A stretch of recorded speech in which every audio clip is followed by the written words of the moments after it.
El salto del lobo. Qué grandes son tus obras, oh Señor, todo lo hiciste con sabiduría. En mis peregrinaciones me he encontrado con casos bien extraordinarios. Si debiera narrarlos todos, tendría para muchos días. Voy a contaros este. Una tarde de invierno iba yo caminando solo por un bosque con intención de pasar la noche a 2 verstas más adelante, en un pueblecito que estaba ya a la vista. De repente un gran lobo saltó sobre mí. Yo tenía en la mano el rosario de lana de mi starets que, como siempre, llevaba conmigo, e hice huir a la fiera con este rosario. Y lo creeréis. El rosario se me fue de las manos y se quedó rodeando el cuello del lobo. Este retrocedió al instante y, saltando a través de las matas, quedó preso por las patas traseras en los espinos, mientras que el rosario quedaba enganchado de la rama de un árbol seco. El lobo se debatía con todas sus fuerzas, pero no conseguía desprenderse porque el rosario le apretaba la garganta. Yo hice con gran fe la señal de la cruz y corrí a soltar al lobo, temiendo sobre todo que arrancase el rosario y huyese con un objeto que yo estimaba tanto. Apenas me había acercado y puesto la mano sobre el rosario, el lobo, en efecto, lo rompió y echó a correr con toda la ligereza de sus patas. Dando gracias al Señor y acordándome de mi bienaventurado starets, llegué sin novedad al pueblo, me dirigí a la posada y pedí hospedaje. Entré en la casa, en la que 2 viajeros estaban sentados a la mesa, el uno era ya viejo y el otro de edad madura y corpulento. Pregunté quiénes eran al campesino que guardaba sus caballos, y este me contestó que el anciano era maestro y el otro escribano del juez de paz. Los 2 son de origen noble y los llevo a la feria a 20 verstas de aquí. Después de haber descansado un rato, pedí a la patrona aguja e hilo, me acerqué a la luz y comencé a recouse mi rosario. El escribano me miró y dijo: mucho has debido de rezar para llegar a romper tu rosario. No soy yo quien lo ha roto, sino un lobo. Toma. De modo que hasta los lobos rezan. Respondió riendo el escribano. Les conté entonces al detalle lo que me había sucedido, y les dije la mucha estima en que tenía yo a este rosario. El escribano se echó a reír y dijo: para vosotros, gente crédula, siempre existen milagros. ¿Qué ves de misterioso en eso que has contado? Tú le has tirado sencillamente algún objeto, el lobo ha tenido miedo y se ha puesto en fuga. Los perros y los lobos tienen siempre miedo de esos objetos que se les tira, y que se le hayan enredado las patas en la maleza no tiene nada de particular. De modo que no hay que creer que todo lo que sucede en el mundo es por milagro. Entonces comenzó el profesor a discutir con él. No hable usted de esa manera, señor, que no entiende usted mucho de estos asuntos. Yo al menos, veo en la historia de este campesino un doble misterio, sensible y espiritual. ¿Cómo se entiende eso?, preguntó el escribano. Escúcheme usted, aunque no posea usted una instrucción muy profunda, habrá estudiado seguramente la historia sagrada por preguntas y respuestas, que se edita para las escuelas. Usted se acuerda que cuando el primer hombre, Adán, se hallaba en el estado de inocencia, todos los animales le estaban sometidos, se le acercaban sin miedo y él les ponía a cada uno su nombre. El starets al cual pertenecía este rosario era santo, y ¿qué es la santidad? Pues no es otra cosa que la resurrección, en el hombre pecador, del estado de inocencia del primer hombre merced a sus esfuerzos por adquirir las virtudes. El alma santifica al cuerpo. El rosario estaba sin cesar en las manos de un santo, pues bien, por el contacto continuado con su cuerpo, este objeto ha sido penetrado por una fuerza santa, la fuerza del estado de inocencia del primer hombre. He aquí el misterio de la naturaleza espiritual. Esta fuerza la sienten naturalmente todos los animales, sobre todo por el sentido del olfato, ya que el olfato es el órgano esencial de los sentidos en el animal. He aquí el misterio de la naturaleza sensible. Para ustedes, los sabios, no hay sino fuerzas e historias de este género, pero nosotros vemos las cosas desde otro punto de vista. Servirse un vaso de licor y echárselo al estómago, esto es lo que da fuerza y vigor, dijo el escribano, y se dirigió hacia el armario. Diga usted lo que quiera, respondió el maestro, pero por lo menos no pretenda usted negar lo que creen quienes saben más que usted. Mucho me gustaron las palabras del maestro, y así me acerqué a él y le dije: permítame usted contarle alguna cosa a propósito de mi starets. Le expliqué cómo se me había aparecido en sueños, y cómo después de haberme enseñado, había hecho una señal con carbón en la filocalía. El maestro escuchó mi relato con atención.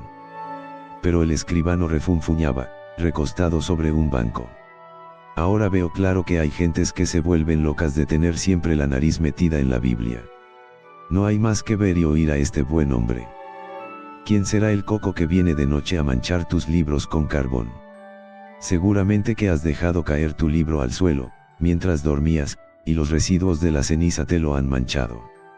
En eso ha consistido todo tu milagro. ¡Ay, estos cortos de alcances! Si no os conociéramos a ti y a todos los de tu cofradía. Después que hubo hablado de este modo, se volvió hacia la pared y se durmió. Oídas estas palabras, me incliné hacia el maestro y le dije: si usted quiere, yo le enseñaré el libro que lleva esta marca y no unos residuos de ceniza. Saqué la filocalía de mi saco y se la enseñé diciendo: yo nunca puedo entender que sea posible a un alma incorpórea tomar un carbón y escribir. Miró el maestro la señal sobre el libro y dijo: este es el misterio de los espíritus. Y te lo quiero explicar. Cuando los espíritus aparecen a un hombre bajo una forma corpórea, forman su cuerpo visible de luz y de aire, empleando para esto los elementos de los que había estado hecho su cuerpo mortal. Y como el aire está dotado de elasticidad, el alma que de él se reviste está dotada de la facultad de obrar, de escribir, de apoderarse de objetos. Pero ¿qué libro es ese que tienes en la mano? Déjame que lo vea. Lo abrió y se encontró con el Tratado de Simeón el Nuevo Teólogo. Esto debe ser sin duda un libro teológico. No lo conozco. Este libro, abuelo, contiene casi únicamente la enseñanza de la oración interior del corazón en el nombre de Jesucristo. Esa enseñanza está explicada aquí en todos sus detalles por 25 padres. La oración interior. Ya sé lo que es, replicó el maestro. Me incliné profundamente delante de él y le supliqué que me dijera algunas palabras sobre la oración interior. Muy bien. Está escrito en el Nuevo Testamento que el hombre y toda la creación están sometidos a su pesar a la vanidad, y que todas las cosas suspiran y tienden hacia la libertad de los hijos de Dios. Este misterioso movimiento de la creación, este deseo innato de las almas es precisamente la oración interior. No es posible aprenderla, porque se halla en todos y en todo. Pero, ¿cómo adquirirla, descubrirla y sentirla en el corazón? ¿Cómo adquirir conciencia de ella y aceptarla voluntariamente, conseguir que opere activamente, regocijando, iluminando y salvando al alma? Le pregunté. No sé si hablaran de esto los tratados teológicos, respondió el maestro. Sin duda que sí, porque aquí todo esto está escrito, repliqué. El maestro cogió una pluma y anotó el título de la filocalía y dijo: voy a pedir este libro a Tobolsky, lo quiero leer. Y sin más palabras, nos separamos. Al marcharme, di gracias a Dios por mi conversación con aquel hombre y rogué al Señor que concediera al escribano la gracia de leer alguna vez la filocalia y de comprender su sentido para el bien de su alma. La joven de la aldea. En otra ocasión, por primavera, llegué a un pueblecito y me detuve en casa del sacerdote. Era este un hombre excelente que vivía solo.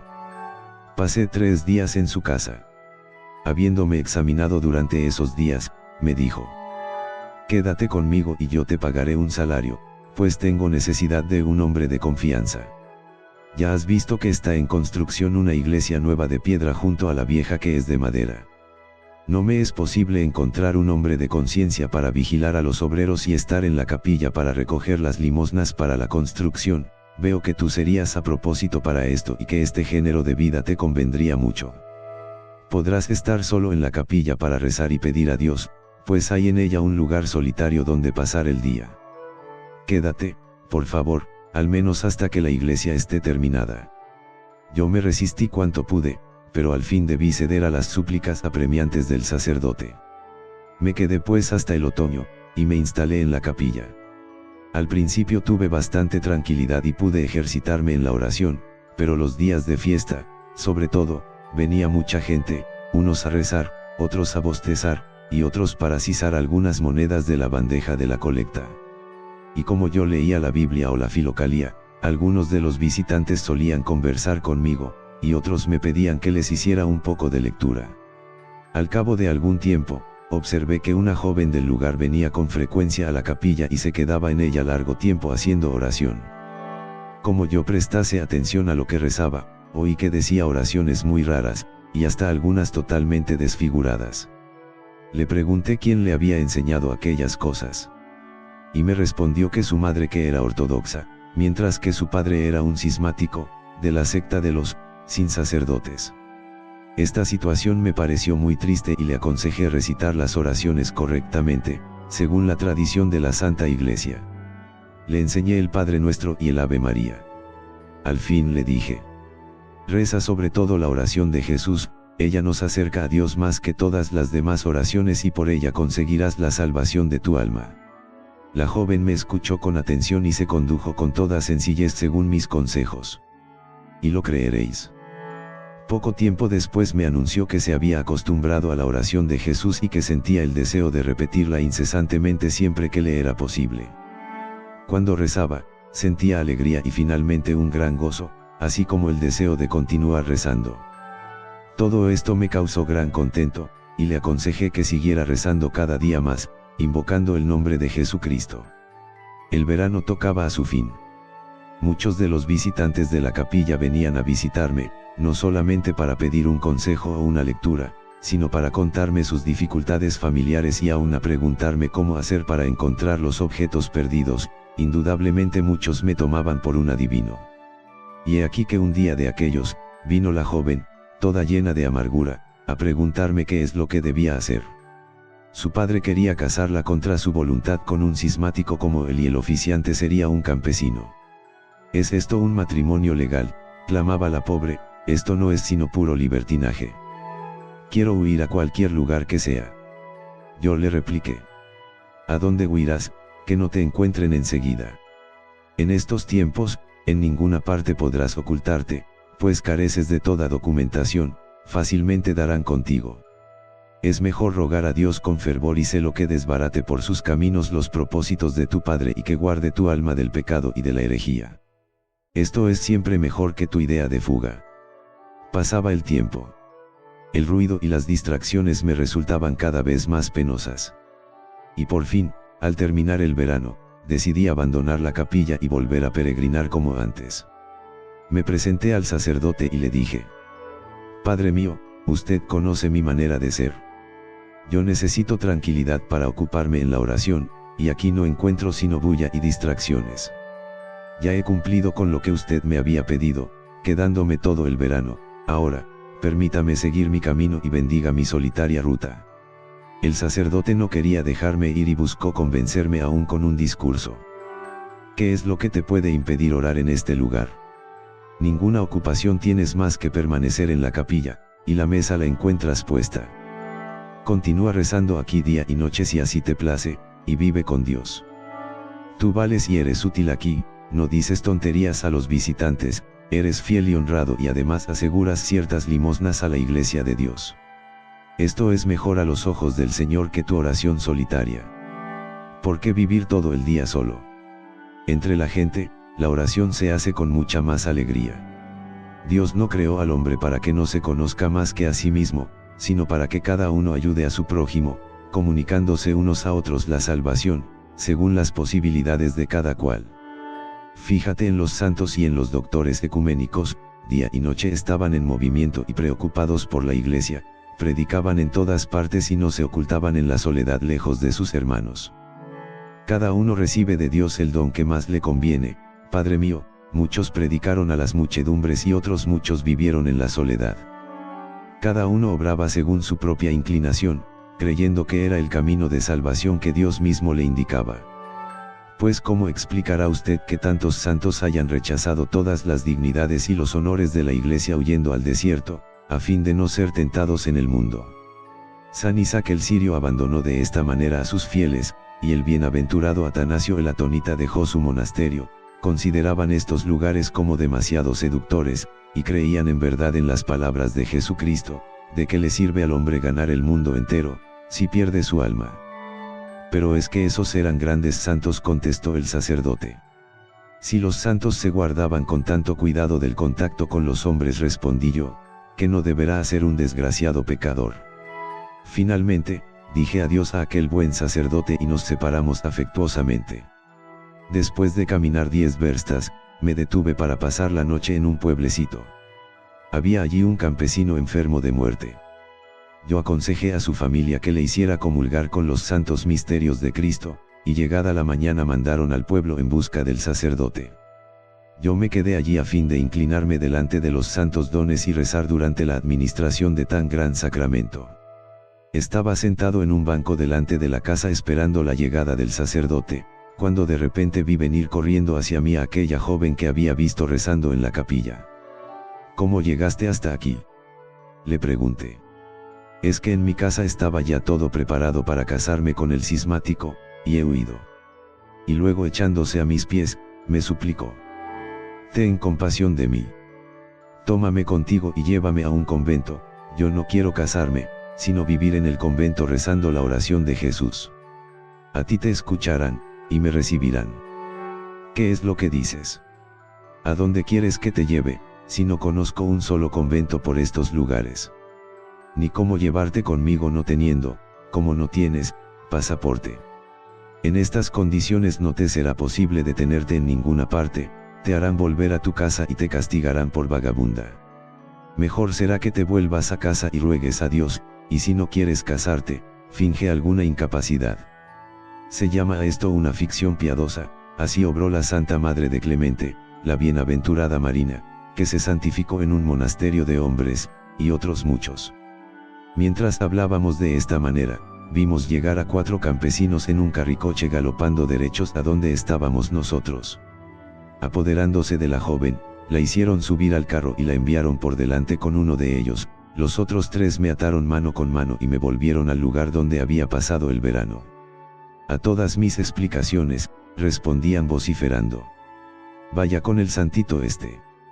Ya te vamos a enseñar a seducir a las muchachas. Hacia el atardecer, me llevaron a la cárcel, me pusieron el cepo en los pies y me encerraron para juzgarme por la mañana siguiente. El sacerdote, al saber que me hallaba preso, vino a visitarme, me trajo de comer, me consoló y me dijo que él tomaría a su cargo mi defensa y declararía, como confesor, que yo estaba bien lejos de tener las intenciones que me querían atribuir. Estuvo un poco de tiempo conmigo y se fue. Al llegar la noche, el preboste de la jurisdicción vino a pasar por aquel lugar, y le contaron lo que sucedía. Dio orden de convocar la asamblea comunal y de llevarme a la casa de justicia. Entrados en ella, permanecimos de pie, esperando. En esto llegó el preboste dispuesto a proceder inmediatamente. Se sentó en el estrado, guardando su sombrero, y gritó: a ver, Epifanio, esta joven, tu hija, no se ha llevado nada de tu casa. Nada, señor. ¿No ha hecho alguna bellaquería con este idiota? Ninguna, señor. Entonces el asunto está terminado y juzgado, y decidimos. Con tu hija, arréglate como mejor te parezca. A este tunante le pediremos que se vaya lejos de aquí, después de haberle impuesto un buen correctivo, para que nunca se le ocurra poner de nuevo los pies en este pueblo. Y se acabó. Y sin añadir una palabra más, el preboste se levantó y se fue a dormir. A mí, me devolvieron a la prisión. Al día siguiente, muy de mañana, vinieron 2 gañanes que me dieron mis buenos azotes dejándome luego en libertad. Yo me alejé, dando gracias a Dios que me había permitido padecer en nombre suyo. Todo esto me llenó de grandísimo consuelo y me animó más y más a la oración. Estos acontecimientos no me causaron la más pequeña aflicción. Parecía como si se le acaecieran a otra persona y yo no fuera más que un espectador, y esto aun cuando me estaban dando los azotes. La oración, que llenaba de alegría mi corazón, no me permitía prestar atención a cosa alguna. Cuando llevaba recorridas 4 verstas, me encontré con la madre de la joven, que volvía del mercado. Se detuvo y me dijo: el novio de la niña nos ha dejado. Se ha enojado contra Aculca, y todo por haberse ido de casa. Luego me dio un pan y un pastel, y yo seguí mi camino. El tiempo era seco y yo no tenía ganas de dormir en poblado. En esto vi en el bosque 2 montones de heno, y a ellos me fui para pasar la noche. Me quedé dormido y empecé a soñar que iba camino adelante, leyendo los capítulos de San Antonio el Grande en la Filocalia. En esto, se presentó el starets y me dijo, no es esto lo que tienes que leer, y me indicó el capítulo 31:5 de Juan de Cárpatos en donde está escrito. A veces el discípulo se ve expuesto al deshonor, pero sobrelleva estas pruebas por aquellos a quienes ha ayudado espiritualmente. Y me señaló asimismo el capítulo 41 en el que se dice, todos aquellos que se entregan con mayor ardor a la oración están más expuestos a terribles y fortísimas tentaciones. Luego me dijo, ánimo y no decaigas nunca de valor. No olvides las palabras del apóstol, mayor es quien está en vosotros que quien está en el mundo. Ahora has visto por experiencia que no hay tentación que esté sobre las fuerzas del hombre. Porque Dios dispondrá con la tentación el éxito para que podáis resistirla. Por la esperanza en el auxilio del Señor fueron sostenidos los santos, que no pasaron la vida solamente rezando, sino que buscaron, por amor, enseñar y dar luz a los demás. Mira lo que dice a este propósito San Gregorio de Tesalónica, no basta orar incesantemente según el mandamiento divino, sino que debemos exponer esta enseñanza a todos, monjes, laicos, inteligentes o simples, hombres, mujeres o niños, a fin de despertar en ellos el celo por la oración interior. El bienaventurado Calixto Teicoudaz se expresa de la misma manera, la actividad espiritual, es decir, la oración interior, escribe, el conocimiento contemplativo y los medios de elevar el alma no se han de guardar para uno mismo, sino que se deben comunicar por la escritura o por el discurso a fin de procurar el bien y el amor de todos. Y la palabra de Dios declara que el hermano a quien su hermano ayuda es como una ciudad alta y fortificada. En todas estas cosas hay que huir de la vanidad con toda la fuerza del alma, y vigilar para que la buena semilla de las divinas enseñanzas no sea arrastrada por el viento. Cuando me desperté, sentí una gran alegría en mi corazón y muy renovado vigor en mi alma. Y sin más continué mi camino. Curaciones maravillosas. Bastante tiempo después, todavía tuve otra aventura. Os la voy a contar si no os parece enojoso. Un día, el 24 de marzo, sentí grandísima necesidad de comulgar con los santos misterios de Cristo el día consagrado a la Madre de Dios en recuerdo de su divina anunciación. Pregunté si había por aquellos lugares alguna iglesia, y me dijeron que había una a 30 verstas. Emprendí la marcha, caminando lo que quedaba del día y toda la noche a fin de llegar a la hora de maitines. El tiempo era muy malo, a ratos nevaba, a ratos llovía y soplaba además un viento violento y frío. La ruta atravesaba un riachuelo, y daba sobre él los primeros pasos, cuando el hielo se rompió bajo mis pies. Caí al agua hasta la cintura, y llegué todo empapado a maitines, que oí, así como la misa, durante la cual Dios permitió que pudiera comulgar. Para poder pasar el día en paz, sin que nada turbase mi gozo espiritual, pedí al guardián que me permitiera estar hasta el día siguiente en la casilla de guardia. Pasé este día en medio de una dicha indecible y en la paz del corazón, tendido en un banco en esta helada cabina, estuve tan bien como si reposara en el seno de Abraham, la oración obraba con eficacia. El amor a Jesucristo y a la Santa Madre de Dios recorría mi corazón en oleadas bienhechoras y tenía sumergida mi alma en un éxtasis lleno de consuelo. En el momento de echarse la noche encima, sentí de repente un violento dolor en las piernas y recordé que me las había mojado. Pero rechazando esta distracción, me concentré de nuevo en la oración y ya no volví a sentir el mal. Cuando por la mañana quise levantarme, me fue imposible mover las piernas, que estaban sin fuerzas y tan blandas como unos algodones. El guardián me tiró del banco abajo, y allí me quedé 2 días por no poderme mover. Al tercer día, el guardián me echó de la barraca diciendo: si mueres aquí, aún tendremos el trabajo de correr y ocuparnos de ti. Arrastrándome con las manos, pude llegar hasta la escalinata de la iglesia y allí quedé echado por tierra. Las gentes que pasaban no prestaban la menor atención ni a mí ni a mis ruegos. Hasta que al fin un campesino se acercó a mí y empezó a hablarme. Después de algunas palabras vino a decir: ¿qué me darás si te curo? Yo tuve exactamente lo mismo que tú, y conozco un remedio. Le respondí que no tenía nada que darle. ¿Qué es lo que tienes entonces en tu alforja? No tengo sino pan seco y algunos libros. Bueno, entonces dame palabra de trabajar en mi casa durante un verano si llegas a sanar. Tampoco puedo trabajar. ¿No ves que no tengo más que un brazo que pueda valerse? ¿Qué es lo que sabes hacer, entonces? Nada, fuera de leer y escribir. Ah. ¿Con qué sabes escribir?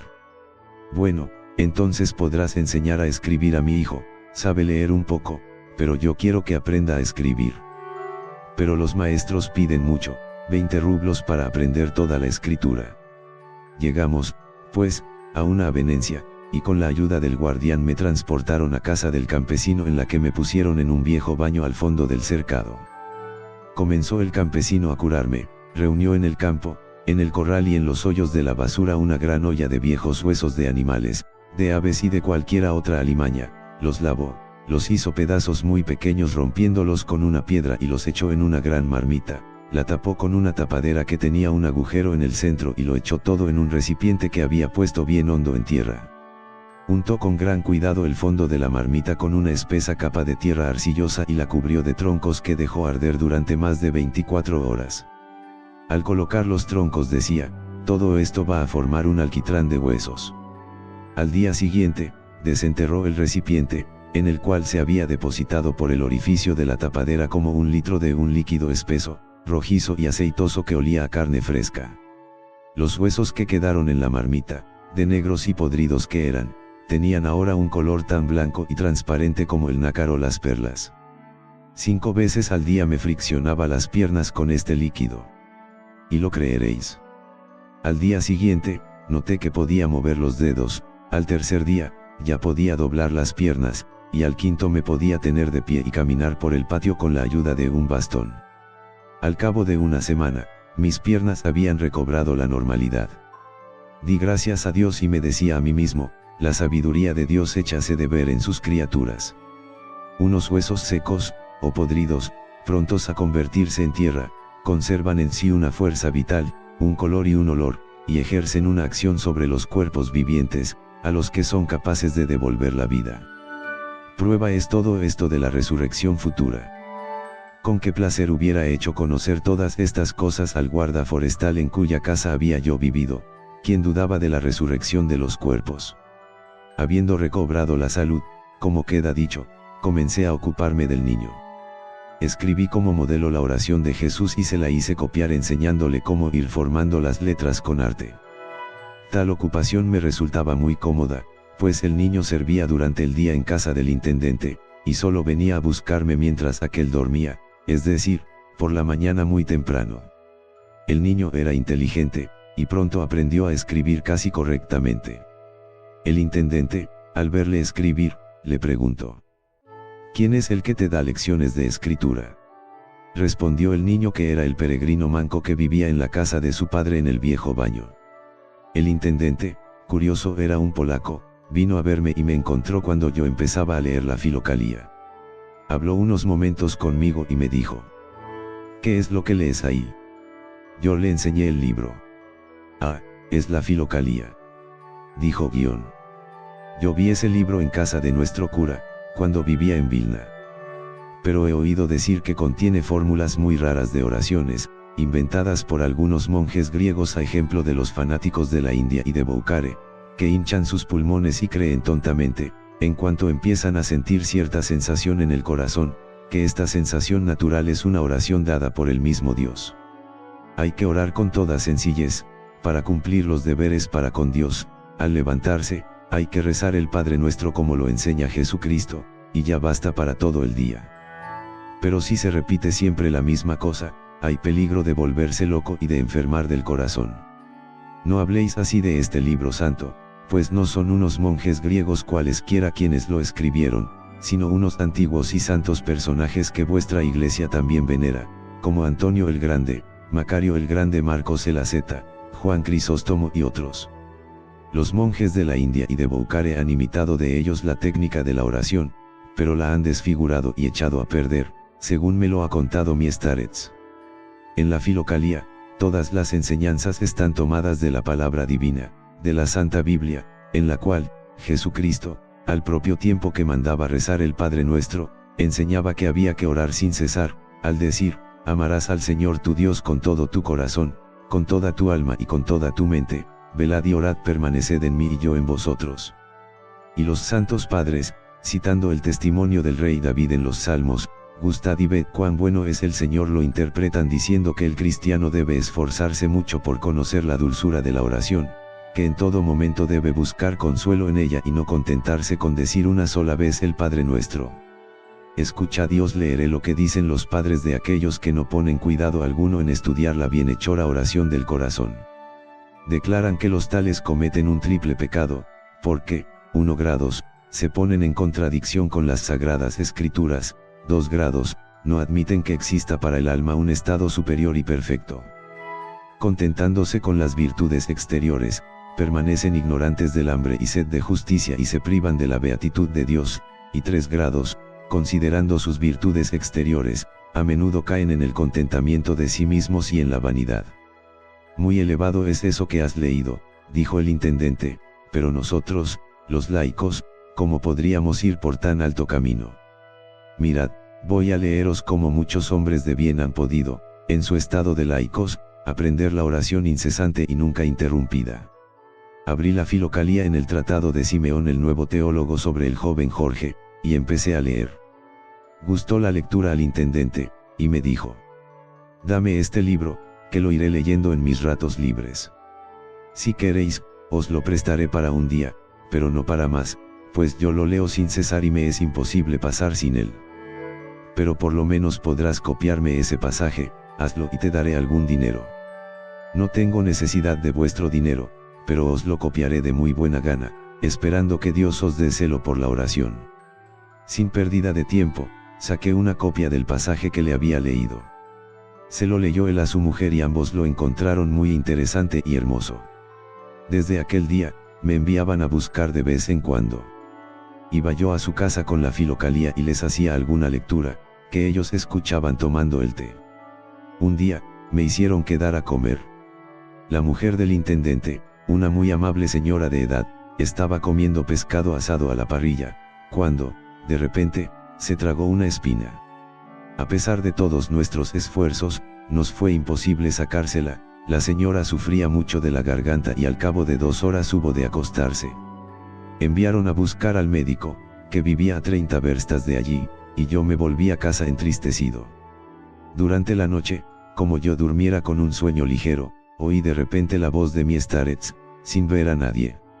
La voz me dijo: tu patrón te curó a ti, y tú nada puedes hacer por la intendente. Dios nos mandó compadecernos de los males del prójimo. De buena gana le ayudaría, pero ¿cómo he de hacerlo? Yo no conozco remedio alguno.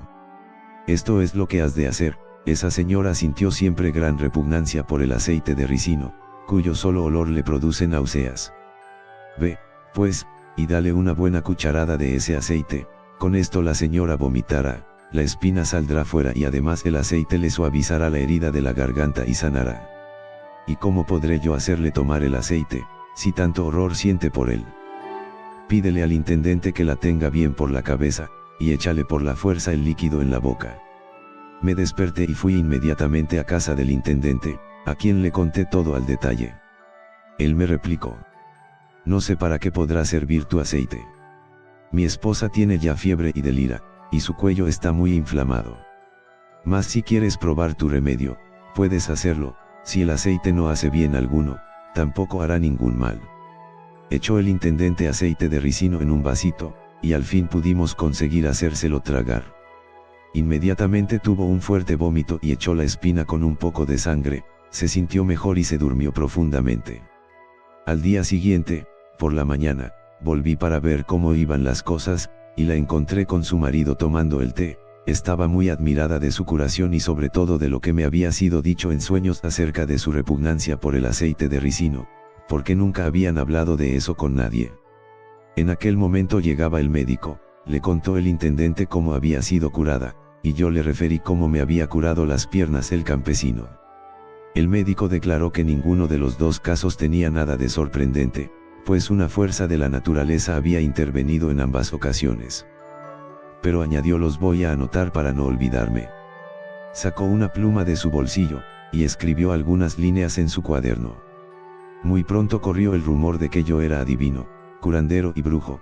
De todas partes venían a verme para consultarme, me traían regalos y comenzaron a venerarme como a un santo. Pasada una semana, comencé a reflexionar sobre el caso, y tuve miedo de caer en la vanidad y en la disipación. A la noche siguiente, abandoné la aldea en secreto. Llegada a Irkutsk. Así me vi de nuevo caminando por el camino solitario, y me sentía tan ligero como si de mis hombros hubiera caído una pesada montaña. La oración me consolaba cada vez más. A veces mi corazón hervía en un infinito amor a Jesucristo, y este hervor maravilloso corría en oleadas bienhechoras por todo mi ser.